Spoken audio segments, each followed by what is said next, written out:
Oh, something to think about if you are redoing your trailer plumbing. I've got some Ralpex 3/8, which is a little bit thicker wall than the polybutyl.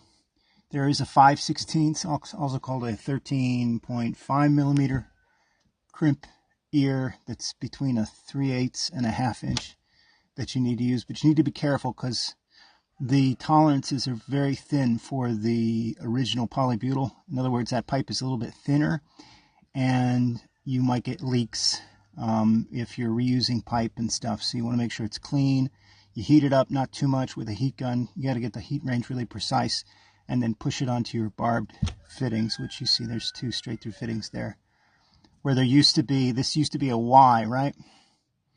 And then it would go back. So you get your cold water feed and your hot water return. The problem is that makes a dead leg to the shower.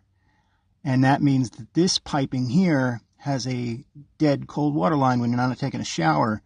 You take a shower, let's say once a day, which is not common when you're boondocking, but let's just say you do. You still have 24 hours where there's no water flow through the cold water line, and that's a problem. So all you do here to fix this is you move your cold and your tees, you move them over to the shower. Sample of the Ralpex on the left and the polybutyl on the right, and it's hard to see, but there is a slight difference in the wall thickness and also the way the wall behaves under heat. This wall is much more likely to deform, where this one, when you cool it off, will come back to its original shape. I've taken the two pipes that were in the back right up against the cold wall and brought them over here and also elevate them, and then I'll put a platform here to hide them. But you've got your hot water in the back. That'll keep the whole system warmer and prevent these pipes from freezing. So whenever you call hot water,